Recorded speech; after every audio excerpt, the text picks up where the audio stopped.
ഇതൊരു 3-4 വെള്ളത്തിൽ ഇത് കഴുകണം കേട്ടോ, അല്ലെങ്കിൽ ഇതിൻ്റെ അഴുക്കൊന്നും പോകത്തില്ല.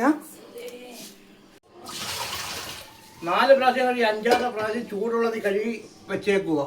മഞ്ഞപ്പൊടി ഉപ്പും മണയിടാം. വെളിച്ചെണ്ണ വീത്തം,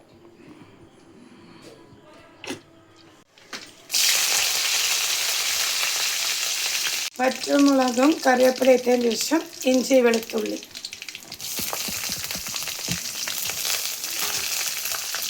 ഇതൊന്ന് മൂപ്പിക്കാം.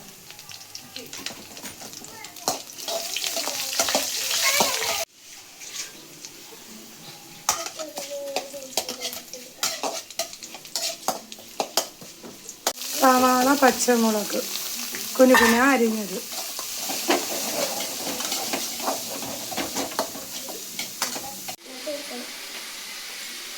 അര സ്പൂൺ ഉപ്പിടാം.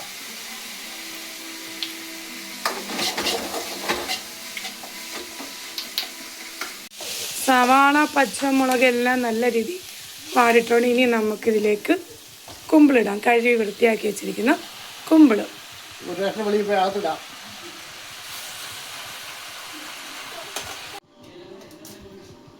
വെള്ളമെല്ലാം പറ്റി റെഡി ആയിട്ടുണ്ട്. ഇനി അതിനകത്തേക്ക് മഞ്ഞൾപ്പൊടി, മുളക് പൊടി,